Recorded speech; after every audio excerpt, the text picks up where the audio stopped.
우리 성도님들, 작년 크리스마스 이브 때 뮤지컬을 본 것을 기억하십니까? 아무튼 뭐를 봤잖아요. 뭐를 봤어요. 잊어버리신 분들이 계신 것 같은데, 무슨 뮤지컬을 봤냐면 스크루자 할망구를 봤습니다. 제목이 그런 제목이었어요. 저는 잊을만 하면 애들이 되새겨줍니다.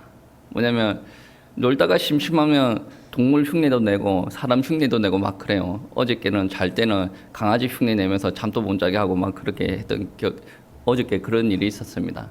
근데 놀다가 흉내 낼 게 없으면 스크루자 할머니 흉내를 냅니다. 허리를 지금 이래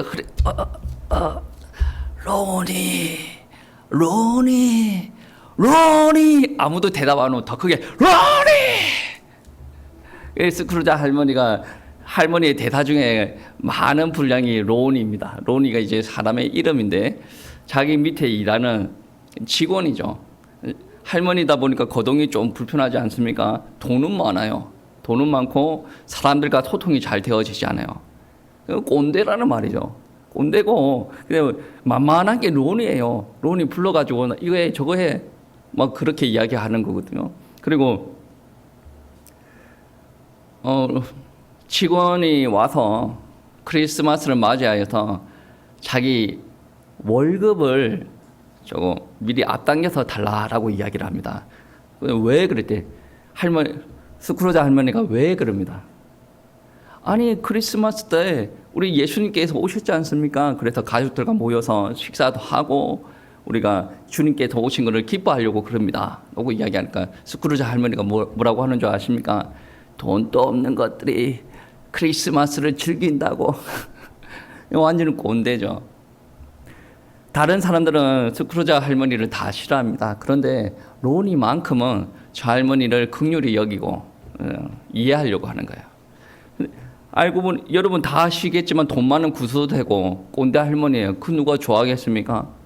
자기 집에 병자가 있어가지고 돈 좀 구워주세요. 우리 자식이 지금 병에 들어가지고 아파합니다. 스크루자 할머니 돈 좀 구워주세요 하면 안 들어줍니다. 왜? 그 사람의 인생의 중심은 돈이 되어져 있거든요. 근데 어느 날 스크루자 할머니가 자는데 꿈속에 누가 나오냐면 스크루자 할머니 오빠가 나옵니다. 스크루자 할머니 오빠가 누구예요? 벌써 까먹으셨구나. 스크루지입니다. 예, 스크루지도 같은 환경 속에서 성장했지 않습니까? 어렸을 때 돈이 없어가지고 그렇게 힘든 유년기를 보냈고 어머니도 병 들어가지고 빨리 보냈고 그렇다 보니 남매가 공통적인 상처를 가지고 있죠. 오빠도 살아생전에 다른 사람들한테 좋은 소리를 못 들었는데 어떤 계기로 말미암아 오빠도 사람들 간의 관계 회복하는 계기가 있었죠. 오빠도 동생이랑 똑같은 아픔이 있고 슬픔이 있고 하는데 동생을 너무나도 이해하는 거죠. 완전히 구두쇠가 되어 있는 동생을 바라보면서도 이해를 하는 겁니다. 왜 이해를 합니까? 자기가 그렇게 살았었거든.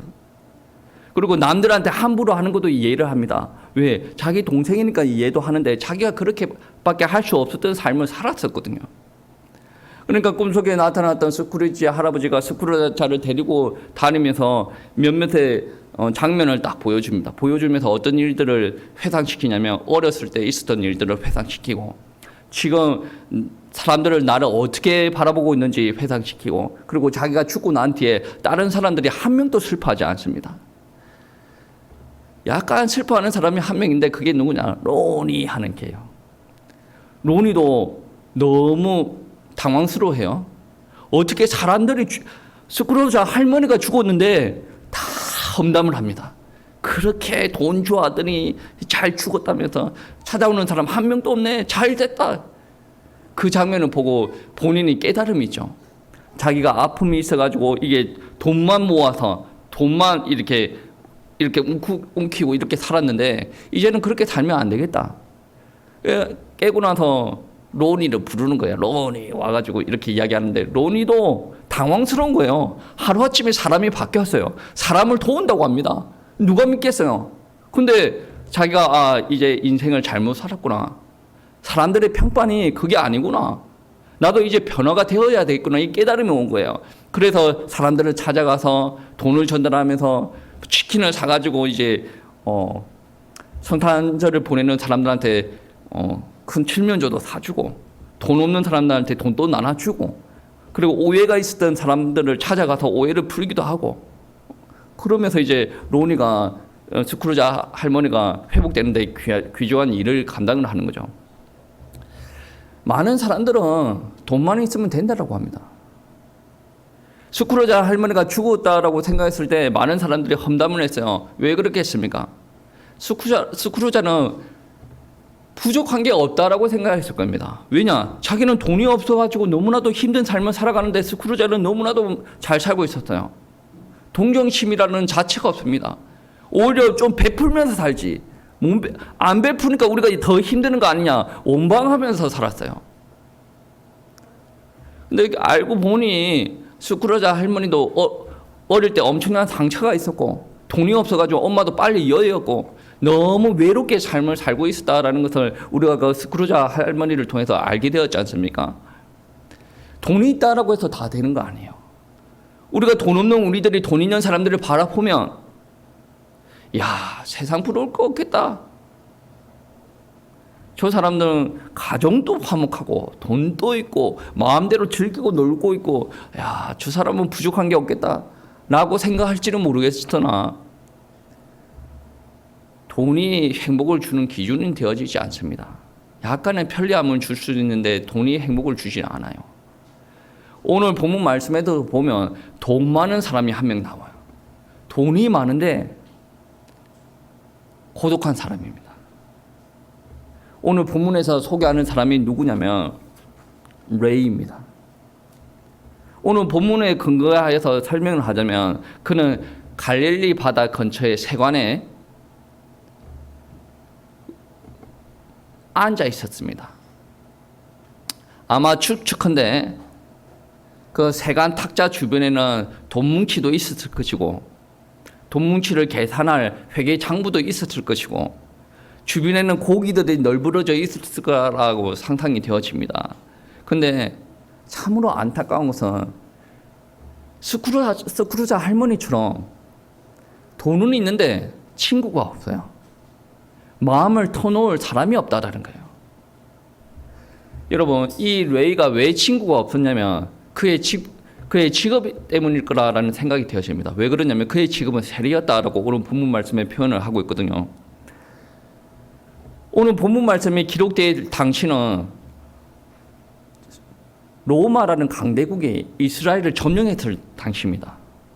그러니까 이 로마가 이스라엘을 점령하고 나서 가만히 내버려 두는 게 아니라 자신의 세력들을 드러내기 위해서 큰 건물들을 짓기 시작합니다.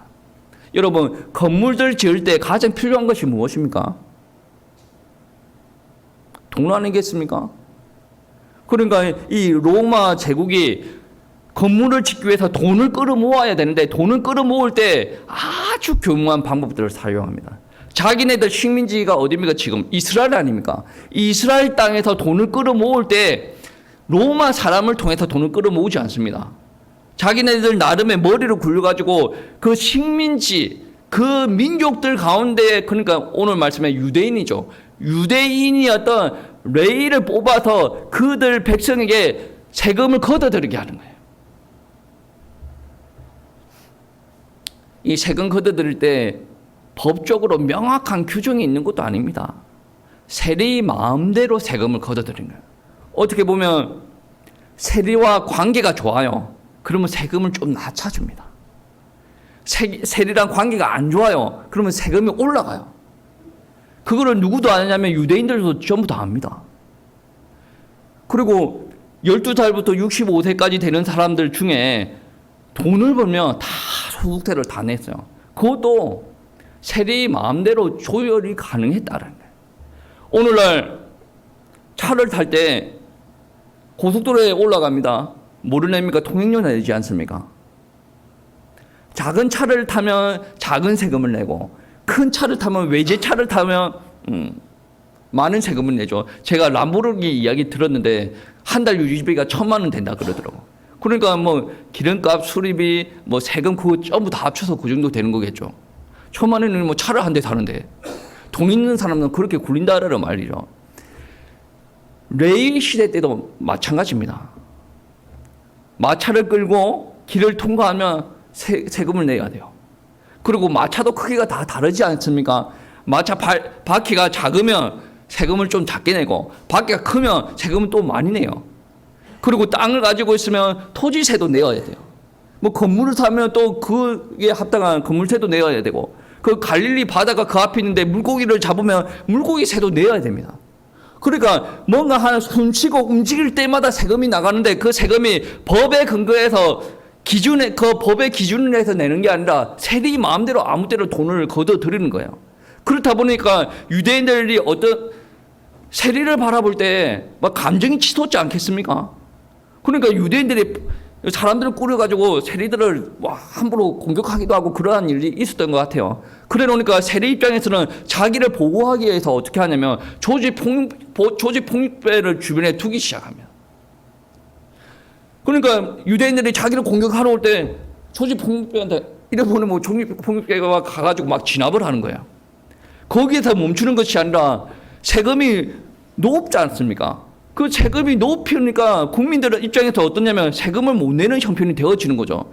그러니까 세리를 어떤 일들로 하냐면 뭐 사채업자도 아니면서 옆에 있는 불량배들한테 이래버리면 세금 안 내는 집에 가가지고 사채업자처럼 그래가지고 세금 뜯어오고 막 이런 일도 있었다는 거예요. 근데 더 웃긴 거는 뭐냐면 세리가 불량배들 부리지 않습니까? 부릴 때 자기 돈을 고용비를 내야 되지 않습니까? 자기 돈으로 내기 싫거든요. 그러니까 세금에다가 이 불량배는 부리는 돈까지 얹어서 받아가지고 그 세금 중에 일부만 로마에 내고 그 나머지 자기가 더 얹어가지고 받았다는 돈은 자기 재산 축적하는 데 사용했던 거예요. 그 중에 일부는 불량배 부리는 돈을 내는 거예요. 그러니까 유대인들에게는 좋은 감정이 있을 수가 없죠.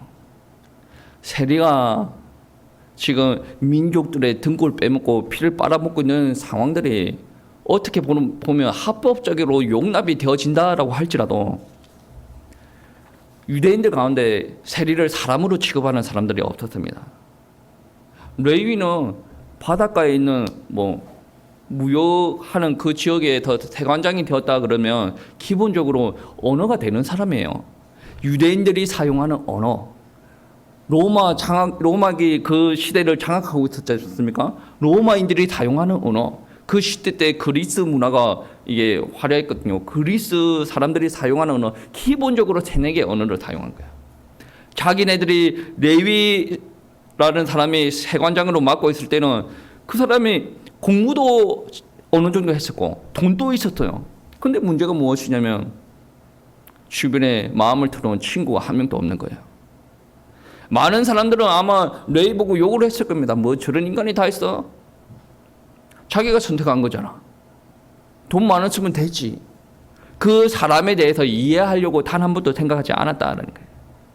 많은 사람들은 정오심을 가지고 있었어요. 근데 사람들이 정오심을 가지고 있는 것은 당연합니다. 근데 더 심각한 것은 뭐냐면 유대 선생님들, 랍비들, 종교 지도자들도 길에 지나가다가 세리랑 딱 마주치지 않습니까? 세리랑 딱 마주치면 고개 확 돌리면 고개 돌리고 그냥 지나가 버려. 세리가 없어지면 정상적으로 보고 가고. 이게 무슨 말입니까? 세리가 인간의 탈은 쓰고 있다라고 할지라도 사람 대접을 못 받는 그냥 쓰레기 취급을 받았다라는 말씀입니다. 근데 우리 예수님께서는 다른 사람과 동일한 대우를 하지 않고 오늘 레위에게는 특별한 대접을 합니다. 오늘 말씀 14절 15절 말씀 우리 다 같이 한번 합독하시겠습니다. 14절부터 읽어보시겠습니다. 또 지나가시다가 알페오의 아들 레위가 세간에 앉아있는 것을 보시고 그에게 이르시되 나를 따르라 하시니 일어나 따르니라. 그의 집에 앉아 자셨을 때 많은 세리와 죄인들이 예수와 그의 제자들과 함께 앉았으니 이는 그러한 사람들이 많이 앉아 있어서 예수를 따름이라. 아멘. 오늘 어떻게 보면 큰 장면이 성경적으로 크게 의미 없는 장면이라고 볼 수가 있는데, 유명한 성서 신학자는 이 장면을 보고 어떻게 해석을 하냐면, 예수님은 레위라는 세리를 보고 그 안에 있는 위대한 전도자 마태를 보았다라고 표현합니다. 이 오늘 말씀에 나오는 레위는 마태복음의 기록에 지대한 영향을 주었던 마태를 두고 이야기를 하는 거예요. 그러니까 레위는 하나님을 만나고 나서 마태라는 이름으로 바꾸죠. 그 마태라는 이름이 바로 하나님의 선물이라는 뜻입니다.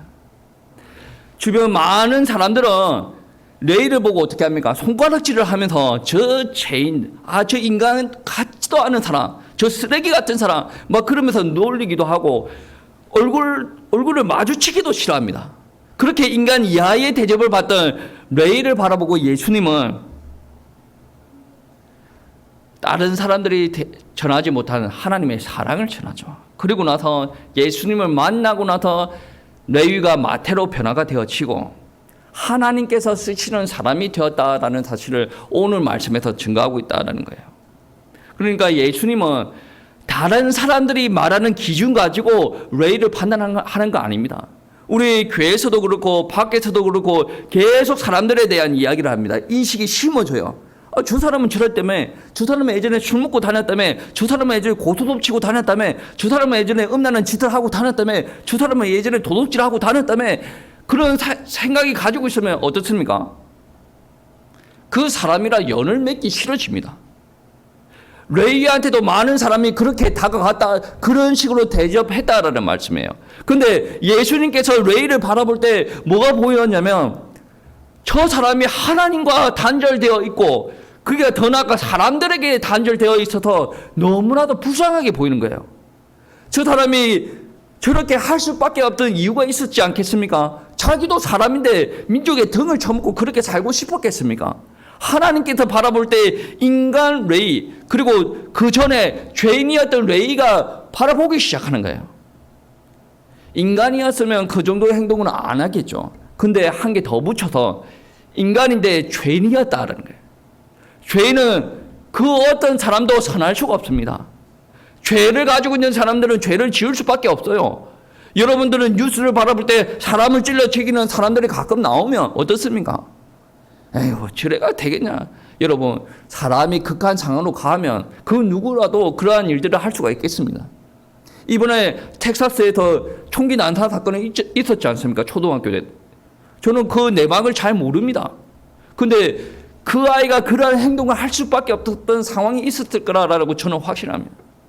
여러분, 이 가운데도 술 먹고 다니는 사람들 있지 않겠습니까? 담배 피우는 사람들 있지 않겠습니까? 저는 그럴 수밖에 없는 상황이 있을 거라고 생각을 합니다. 그 사람들의 인생을 누가 이해를 합니까? 이 레위의 인생을 누가 이해를 합니까? 하나님밖에 이해를 할 수가 없어요. 저 인간 같지 않는 저 사람은 누가, 근데 예수님께서는 저에게 가장 필요한 것은 하나님의 사랑이다. 복음이다. 죄인들에게 가장 필요한 것이 무엇인가? 죄 가운데서 빠져나올 수 있는 복음이 아닙니까? 그래서 예수님은 세리에게 다가가서 관계를 맺으시고 복음으로 회복시키기는. 그리고 나서 위대한 전도자 마태로 남게 하신다라는 말씀입니다. 예수님의 이러한 행동이 비정상적이지 않습니까? 다른 사람들처럼 막 사대질하고 욕을 하고 그렇게 해야 되는데 예수님은 같이 앉아서 밥을 먹고 교제하고 서로 사랑을 나누는 그러한 자리를 마련했다라는 말씀입니다. 근데 그러한 자리를 마련을 했을 때 정상적인 사람이라면 예수님 보고 존경을 표해야 됩니다. 야, 저 사람 대단한 사람이구나. 우리의 인격으로 저 사람이 섬겨지지 않는데 예수님은 저렇게 능력도 행하시고 말씀도 위대하신데 사람을 섬기는구나. 우리가 인간 취급 안 하는 저 사람한테 같이 가서 밥도 먹고 앉아있구나. 근데 세상 사람들, 그리고 종교 지도자라고 하는 사람들이 어떻게 표현하는지 한번 보시겠습니다. 16절 말씀입니다. 바리새인의 서기관들이 예수께서 죄인 및 세리들과 함께 잡수시는 것을 보시고 그의 제자들에게 이르시되 어찌하여 세리 및 죄인들과 함께 먹는가. 여러분, 오늘날도 바리새인의 시각을 가지고 교회 신앙생활을 하는 사람들 많이 있습니다.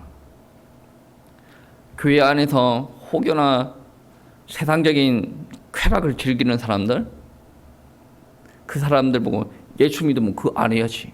어디 도둑질하고 그렇게 다니냐. 하나님 말씀이 도둑질 안, 그렇게 안 해야 됩니다. 근데 그런 말을 하고 나서 상처를 받아버리면 어떻게 됩니까? 교회가 이런 곳이구나. 나는 교회 다닐 사람이 안 되는구나. 포기를 해버리고 교회 나가면 그 사람들은 구원받을 환경이 조성이 안 되어지는 거예요. 교회조차도 나를 미워하고 교회조차도 나를 인간 대접하지 않는다. 여러분, 교회는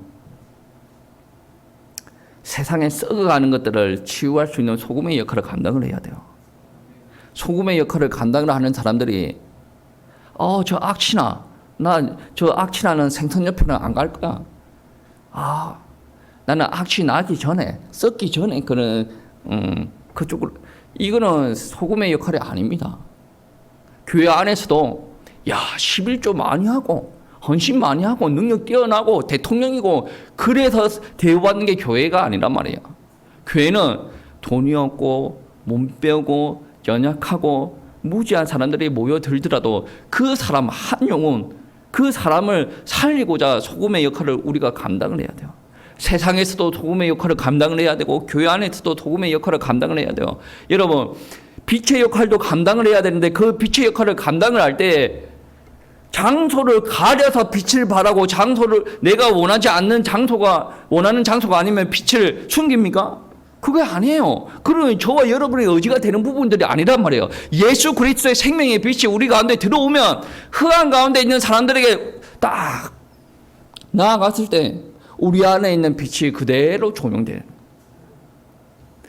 빛의 역할과 소금의 역할을 감당하십시다라고 이야기하는데 그 안에는 우리의 의지가 조금도 포함되어 있지 않습니다.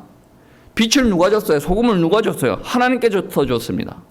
그 역할은 우리의 의지로 감당하는 것이 아니라 하나님께서 너희가 그것들을 가지고 현장에 그대로 서 있으라. 그러면 소금의 역할이 감당이 되어지는 것이고 빛의 역할이 감당이 되어지는 것이에요.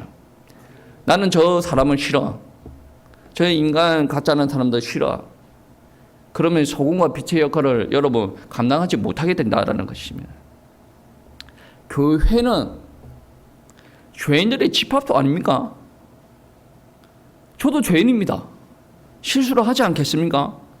여러분은 거룩한 의인입니까? 물론 하나님께서 예수 그리스도의 피로 말미암아 여러분을 의인이라고 불러주시는 거예요. 그렇다고 해서 여러분의 죄인이 아니라라는 말을 아니거든요. 여러분이 죄를 가지고 있는데 죄를 짓고 다니는데 예수 피로 해결을 받을 수가 있고, 그리고 여러분의 죄의 문제가 예수 피로 해결이 되었다라는 말이지 나는 의인이냐 이제부터 끝났어. 틀린 말은 아닌데 죄인이었고 예수 피로 말미암아 여러분이 회복되었다. 그리고 내 삶이 마귀 가운데 잡혀져 있다가 예수님을 만나고 나서 점진적으로 회복되어져 가고 있다. 하나님의 형상이 나로 말미암아 드러나고 있다. 하나님의 영광이 나를 통해서 드러나고 있다. 이런 믿음을 가지고 있어야 되죠. 그래서 여러분 죄인된 모습들이 강하게 드러날수록 하나님께서 여러분 사용 안 합니다. 진정으로 저와 여러분은 죄인이다라는 것을 인정을 하시고 언제나 말씀과 예수 그리스도의 피를 붙잡고 신앙생활을 해야 돼요. 저와 여러분은 죄인입니다. 여러분, 이 교회는 죄인들의 집합소라니까요. 오늘 말씀에 의사는 누구를 위해서 있다라는 거예요? 환자를 위해서 있는 거예요. 예수님께서 의사처럼 이 땅에 오셨어요. 그 의사이신 예수님께서 누구를 구하러 왔다라는 거예요? 죄인을 구하러 왔다라는 거예요. 의인을 구하러 온 게 아니라, 물론 이 땅의 사람들 다 죄인입니다. 죄인을 구하러 왔다는 거죠. 그러니까 서기관들이 아니 예수라는 사람들이 죄인들과 세리들과 같이 밥을 먹고 앉아있네, 이게 말이 되는 말이냐 라는 이야기하는 것을 듣고 예수님께서 하시는 말씀이에요. 내가 이 땅에 온 것은 죄인들을 구하러 온 것이다. 그러면 누구랑 가서 같이 밥 먹어야 돼요? 대제사장들과 밥 먹어야 됩니까? 바리새인들과 밥 먹어야 됩니까? 바리새인들과 대제사장들은 예수님을 완전히 거부하는 사람들 아닙니까? 근데 세리는 어떻습니까? 예수님께서 나를 따르라 하니까 그대로 순종하고 따르지 않습니까? 죄인들이라도 괜찮아요. 세리라도 괜찮다라는 거예요. 사람들의 손가락질 당하는 사람들도 괜찮다라는 겁니다. 우리 예수님께서 따르라라고 하면 하나님의 계획이 있는 사람들이라는 말씀이에요. 여러분, 교회는 병원입니다. 병원은 사람들을 고치는 데가 병원 아니겠습니까? 잘 고쳐줘야죠. 물론 우리가 환자된 입장에서 하나님 앞에 왔습니다. 그러면 우리의 인격적인 부분들도 좀 고려해 주셨으면 좋겠고, 우리가 요구사항이 있는데 하나님 앞에 좀 요구하는 부분들도 있었으면 좋겠죠. 그런데 근본적으로 하나님께서 부르실 때는 성경의 창세기부터 요한계시록까지 그거를 이야기를 하고 있는데, 하나님께서는 하나님의 백성들을 부르셔요. 그리고 하나님의 말씀을 주십니다. 그 말씀을 듣고 순종하는 백성들한테는 하나님께서 기적을 체험하게 하시고 닫혔던 문들을 열리게 하시고 하나님의 영광이 임하게 하십니다. 이게 신앙생활을 할 때 아주 간단한 이야기인 것 같은데 사람들은 이대로 살아가지 못해서 교회에 오더라도 고통 속에서 벗어나지 못하는 경우들이 많이 있다는 말씀입니다. 우리 예수님은, 우리 하나님은 여전히 저와 여러분을 부르셨습니다. 예수님께서는 수고하고 무거운 짐진 자들아 다 내게로 오라. 내가 너희로 쉬게 하겠다. 오늘 말씀에서는 세리보고 나를 따르라, 쫓으라 라고 이야기하십니다. 여러분, 이 옥목사가 여러분한테 저를 따르고 오십시오, 저만 믿고 오십시오 라고 한다면 여러분 안에 몇몇은 이런 생각 안 하겠습니까? 네, 저 젊은 목사 뭐를 보고 따르라네. 그러면 여러분 늙으면 따르겠습니까? 여러분 안에 교만은 인정하셔야 됩니다. 저도 늘 저 안에 교만은 인정하세요. 목사가 따르라 그러면 저는 안 따르는 것을 쿨하게 인정합니다. 왜 그런 줄 아십니까? 지가 뭐 하나님도 아니고 지가 지키는 데를 가가지고 뭐가 되겠나? 그런 불신앙이 들면 굳이 따를 필요가 없어요. 저를 따르라라는 말이 아니고, 근데 하나님께서 하나님의 말씀에 예수님께서 따르라라고 하면 무조건 따라가야 된다는 거예요. 우리의 상황을 알고 따르라라고 부르신다는 거예요. 저는 여러분한테 줄 게 그렇게 많이 없습니다. 근데 예수님께서는 예수님을 따르면 그 불우한 환경 가운데 고독 속에, 처참한 고독 속에 숨죽이고 있는 그 레이가 예수님을 만남으로 말미암아 하나님의 자녀가 되는 거예요. 그의 죄가 모두 다 해결이 되어지고 자기 안에 없었던 기쁨이 회복이 되어지기 시작합니다. 우울했던 것들이 다 떨쳐지기 시작하고 감사와 평안이 회복되어지기 시작합니다. 여러분, 따르라라고 했다고 여러분 지금까지 하고 있었던 좋은 것들이 많이 있어요. 이거 하면 친구들과 노는 것도 포기해야 되고, 내가 세상적인 것도 포기를 해야 되고, 뭐 이것도, 그런 마음이 들면 따르라라는 말에 응답이 되어지지 않겠죠. 여러분, 신앙생활이라는 것은 하나님께서 부르시고 거기에 따라가는 거죠. 아니, 뭐가 그리 간단해요. 그렇게 간단한 거를 여러분은 그렇게 힘들게 신앙생활을 하는 거예요. 여러분의 생각대로, 여러분의 주장대로, 여러분의 자존심을 내세워가면서, 감정을 내세워가면서 그렇게 힘들게 신앙생활을 하고 있다는 거예요. 이 교회는 하나님의 백성입니다. 하나님께서 하나님의 백성들을 부르실 때는 하나님의 계획이 있고 하나님의 은혜가 있기 때문에 우리가 예수 그리스도를 믿고 하나님의 백성이 되었다는 거예요. 그 하나님의 백성들은 하나님께서 이끌어 가십니다. 그 이끌어 가시는 방법이 불상을 세워놓고 야 여기다 절해 내가 응답할게, 그게 아니고 하나님께서는 형상 만들지 말라고 했지 않습니까? 하나님의 방법은 말씀이에요. 그래서 여러분 늘 성령 충만 달라고 기도해야 돼요. 늘 믿음 달라고 기도해요. 하나님의 말씀이 믿어질 수 있도록 하나님의 은혜 달라고 기도해야 됩니다.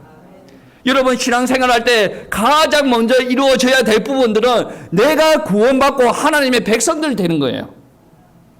오늘날 이 땅에 사는 사람들 보면 구원 못 받아도 장로 되고 구원 못 받아도 목사 되는 사람들이 있더라고요.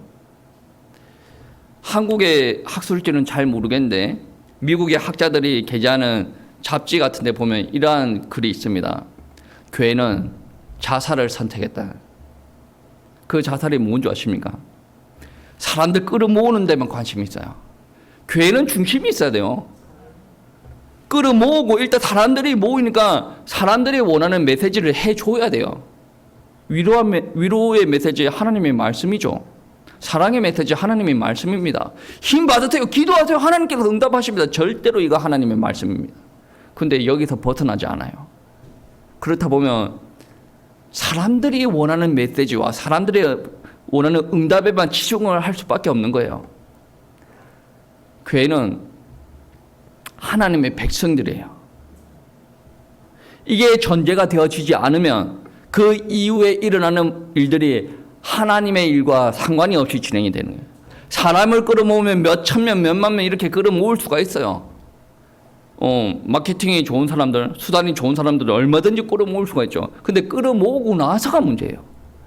끌어모으고 나서 교회가 교회 모습을 드러내지 못하면 그게 바로 자살행위라는 거예요. 명수가 작아도 하나님께서 원하시는 하나님의 백성들이 모이는 공동체가 되어야 돼요. 여러분 성령 받았습니까? 안 받았습니까? 성령님께서 여러분 안에 계세요? 여러분 안에 성령이 있으면 그 성령은 거룩한 성품을 가지고 있어요. 하나님의 본질 자체가 거룩함입니다. 그러면 우리 성도님들 안에 지금은 뭐 쌍소리하고 함부로 이야기하고 뭐 이런 지랄한 일을 하고 다닐지라도 거룩한 영이 여러분 안에 있으면 어떤 일들이 일어납니까? 여러분이 거룩이 조금씩 회복되어지기 시작합니다. 성령의 씨가 여러분 안에 떨어지면 어떤 일들이 일어나죠? 9가지 열매가 일어납니다. 그 열매 중에 최고는 뭐라고 합니까? 사랑입니다. 여러분이 이 땅에서 한 번도 사랑을 받아보지 못했다라고 하는 사람들조차도 하나님의 사랑을 받았다 그러면 이 땅에서 받는 사랑들보다 더한 사랑을 여러분 받았던 겁니다. 그러면 여러분 그 사랑을 가지고 이 교회 안에서 사랑이 드러나는 게 정상적이지 않습니까? 여러분 이 안에 성령 받은 사람들 다 있지 않습니까? 근데 성령 안 받고 아직까지 귀신의 영에 쫓아가는 사람들도 있겠죠. 모두 다 성령으로 하나가 되었다면 하나는 똘똘똘 뭉치겠죠. 그런데 똘똘똘 뭉치다가 한둘이 튀어나가. 이건 뭐예요?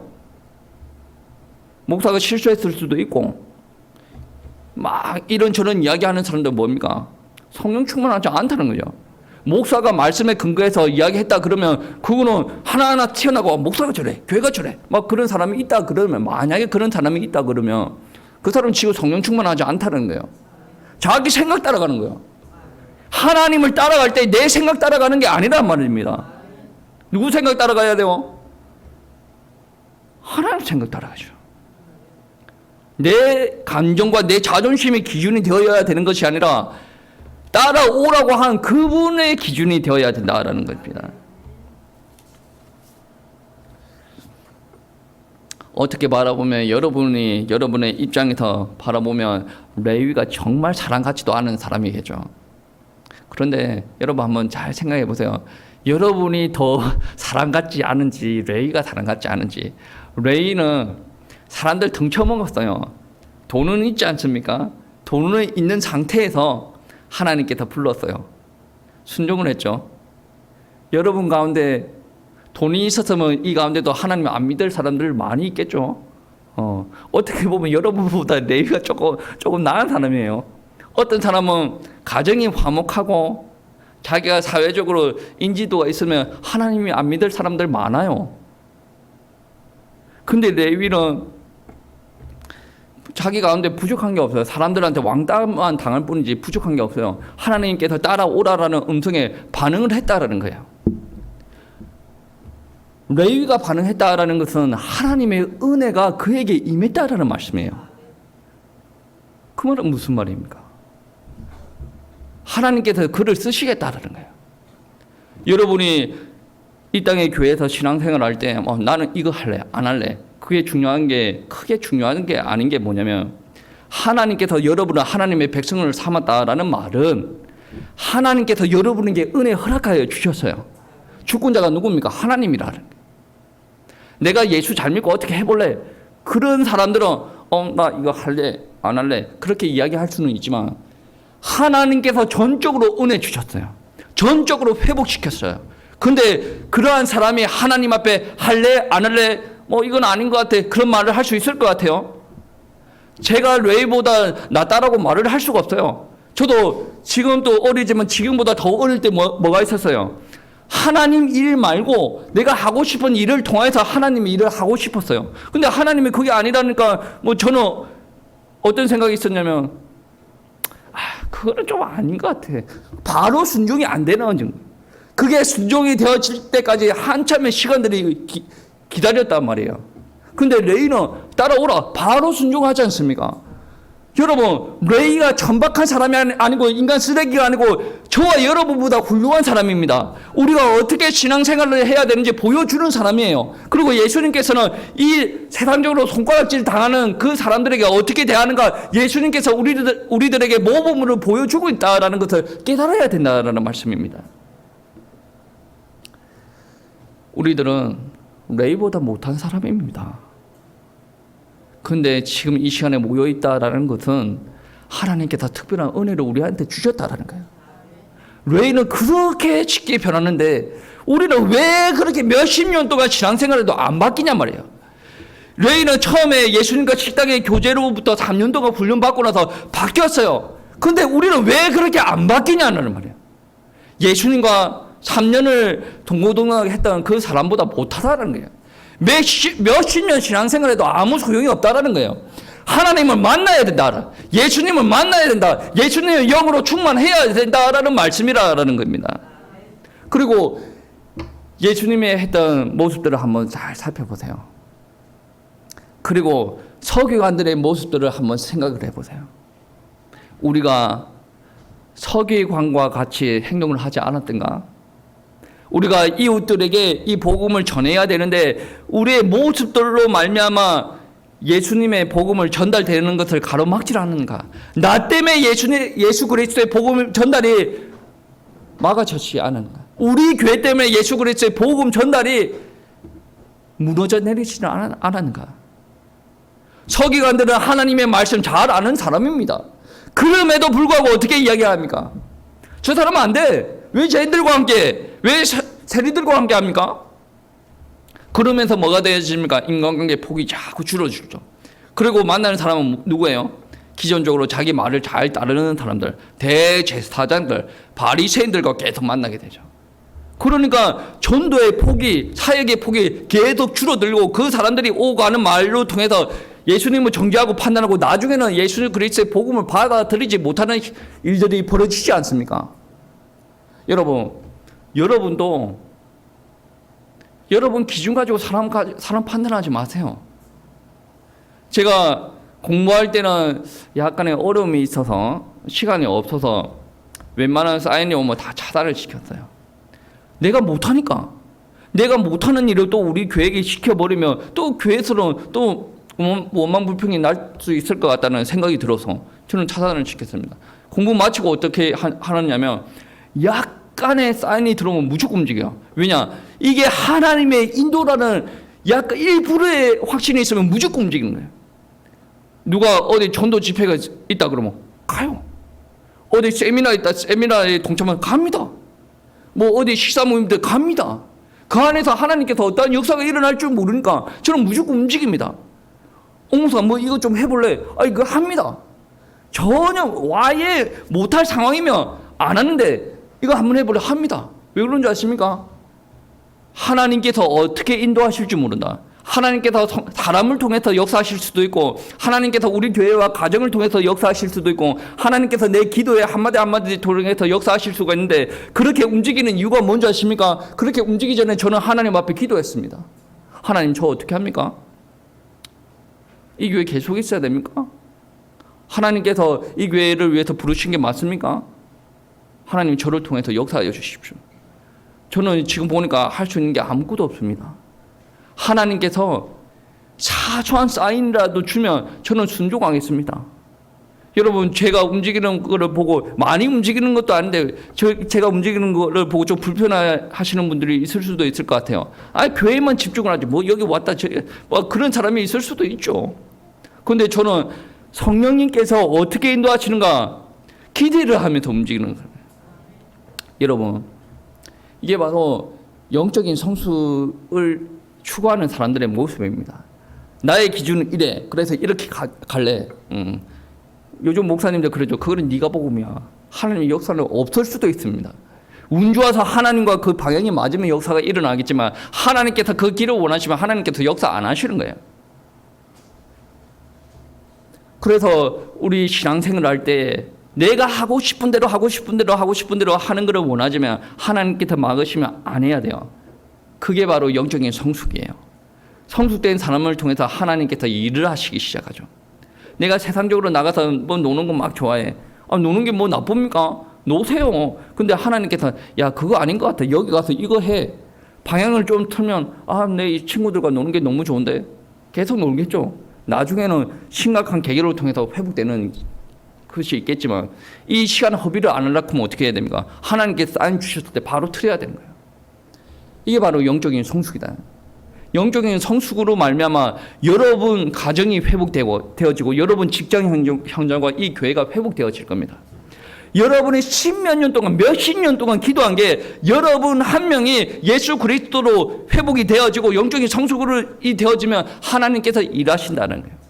여러분 생각대로 감정대로 여기 왔다가 저기 갔다가 하지 마시고 하나님 앞에 기도하세요. 하나님 이거 맞습니까? 하나님 어떻게 하기를 원하십니까? 오늘 강대상 말씀에 하나님께서 이렇게 하라고 하셨는데 저 말이 목사의 말입니까? 하나님의 말입니까? 저는 그런 기도를 별로 중요하지 않습니다. 그냥 받아들이면 될 건데 의심을 하니까 돌다리를 두들겨 보고 걷는 심령으로 한번 기도 한번 해보세요. 저게 하나님의 뜻이 맞습니까? 저 젊은 목사의 말입니까? 하나님께서 맞다 그러면 순종하세요. 여러분 생고생 안 하고 빨리 회복되는 길이라는 거예요. 이게 하나님께서 주시는 은혜로 순종을 하고 나아가는 과정 중에 기쁨만 있는 게 아니에요. 어려움이 있을 수도 있고 고통이 있을 수도 있어요. 그러나 그 안에서 하나님께서는 절대로 실패를 경험하게 하지 않으십니다. 인도하십니다. 왜냐? 내 백성이 내 말 듣고 순종을 하고 나아가는데 하나님께서 왜 내 백성들을 완전히 죽여버리겠습니까? 더 드러내기를 원하시는 게 하나님의 뜻 아니겠습니까? 우리 성도님들 진정으로 여러분이 가지고 있는 편견, 선입견 진짜 안 되더라. 별거 있어? 사람들한테 향해서 정죄하는 것들 모두 다 내려놓으세요. 이거는 하나님의 뜻이 아닙니다.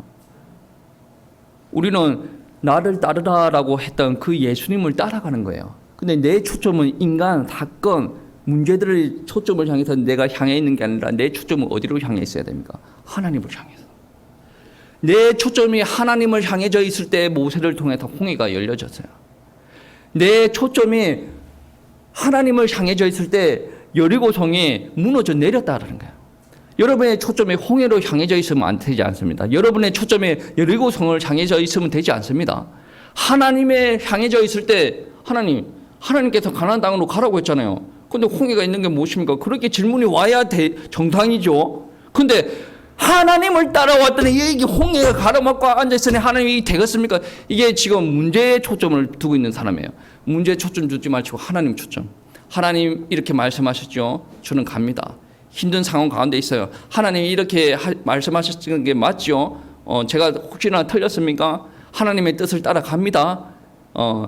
문제가 있어도 저는 걸어갑니다. 하나님께서 해결하시고 인도하여 주시옵소서. 가정에 큰 문제가 터졌어요. 문제를 보는 게 아니죠.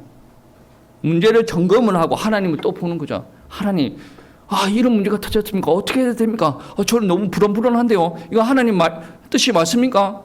저 불안해가지고 하나님 제대로 못 보겠어요. 하나님 평안 주세요. 하나님 뜻이 맞습니까? 갑니다. 이에 따르는 사람들의 모습입니다. 예수님께서는 여러분을 외롭게 고아와 같이 홀로 두지 않으실 보혜사 성령을 보내주셨다고 했죠. 여러분 신앙생활은 혼자 하는 게 아닙니다. 하나님이 하는 게, 여러분 고통 속에 있을 때 여러분 안에 누가 있습니까? 보혜사 성령이 있어요. 외롭게 내버려 두지 않는다는, 하나님께서 찾아오시고 하나님께서 이끌어 가시고 하나님께서 여러분을 평탄케 형통케 하신다라는 사실을 깨달으시고 이 말씀 붙잡으시고 한 주 동안 승리하시기를 축복합니다.